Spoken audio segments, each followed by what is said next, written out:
வணக்கம்.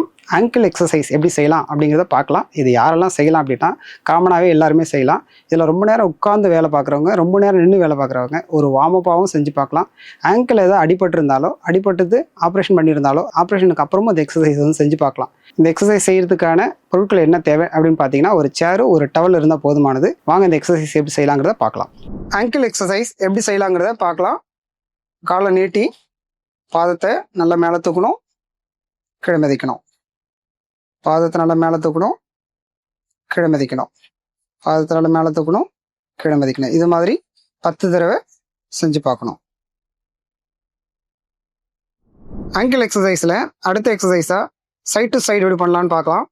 காலை நேரம் நீட்டி ஆங்கிளை உள்பக்கமாக திருப்பணும், மறுபடியும் வெளிப்பக்கமாக திருப்பணும். உள்பக்கமாக திருப்பணும், வெளிப்பக்கமாக திருப்பணும். இது மாதிரி 10 தடவை செஞ்சு பார்க்கணும். அடுத்து ஆங்கிள் ரொட்டேஷன் எப்படி செய்யலாங்கிறத பார்க்கலாம். காலை நீட்டி பாதத்தை நல்லா ரொட்டேட் பண்ணணும், 10 தடவை ரொட்டேஷன் பண்ணணும். திரும்ப ஆன்டி கிளாக் வைஸ் 10 தடவை செஞ்சுட்டு மெதுவாக காலை கீழே இறக்கணும். ஆங்கிளில் அடுத்த எக்ஸசைஸ் பார்த்தீங்கன்னா டவல் கலெக்டிங் எக்ஸசைஸ் அப்படின்னு சொல்லுவோம்.